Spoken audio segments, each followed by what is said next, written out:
Eto, kasama natin si nanay, yung mother nung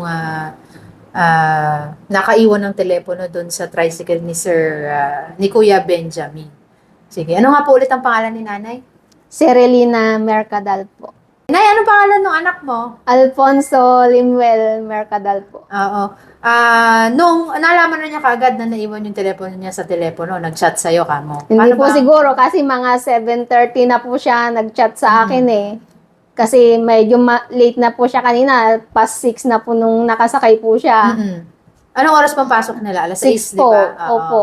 Kaya hindi niya siguro agad hinanap yung cellphone niya at Apo. magkaklase na sila. So, paano pong nangyari nung after niyang Siguro after po mapansin? nung first subject niya, kasi may 7:30 na po nung nakapag-chat siya sa akin eh. Nung napansin po niya, O, nag-chat sa inyo. tinatanong po niya kung naiwan po niya yung cellphone niya. Oo. Eh, hinanap ko na po sa bahay, wala naman po. Eh di, chinat ko po yung pinag-chatan po niya na kaklase niya. Hindi yan po sumasagot, siguro nagkaklase na sila, kaya natagalan pa po konti na nung kwan po naisip ko na lang na tawagan ko na lang yung number niya at hindi na po siya sumasagot kung nahanap na niya yung cellphone niya. Kaya yung tinawagan ko po sumagot naman po yung nakakuhang driver. Tapos nag-usap na kayo. Opo. Ano po ang sabi niya nung Yun po usap po sabi kayo? niya na nakuha nga daw po niya yung cellphone ng anak ko. Doon daw po ang toda niya sa may tapat po ng West na school. Opo. Puntahan ko na lang daw siya doon. Opo. Tapos nagpunta po kayo kanina doon? Opo. Wala po siya nung pagdating namin doon at nagbiyahe po yata siya. Opo. Kaya inantay po namin siya. Ayun po, sabi niya po na i-turn over daw po niya yung cellphone dito sa radyo natin.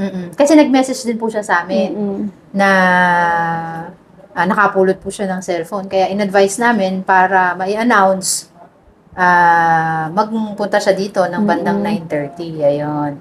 So ngayon po, nakuha niyo na yung telepono. Talaga po bang laging nawawalan ng telepono si Alfonso? Pangalawa na nga po yun. Ay, buti po nahanap po ulit yung pangalawa. Opo, dati po, hindi po nakita ng driver yon. Nasa loob pa po ng tricycle nung pinuntahan po namin.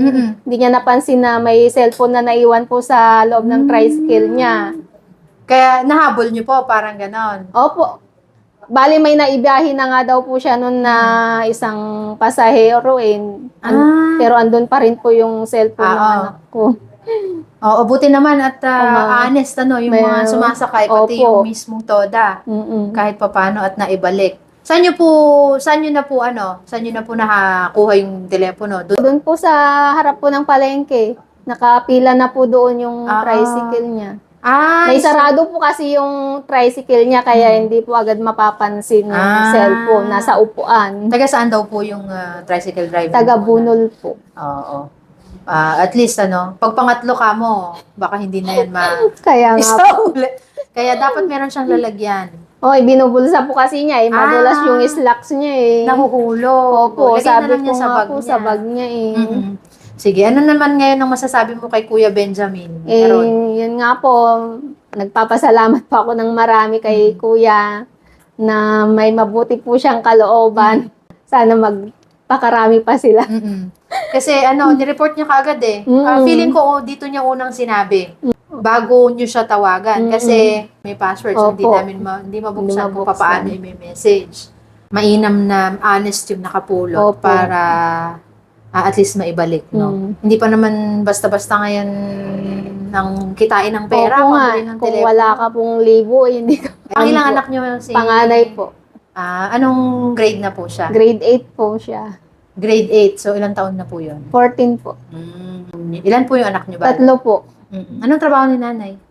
Sa bahay lang po. Pagkan po nananahi-nahi po ako. Yung asawa po ninyo ay? Nagbabantay po sa manukan po. Sige. Okay, maraming salamat po sa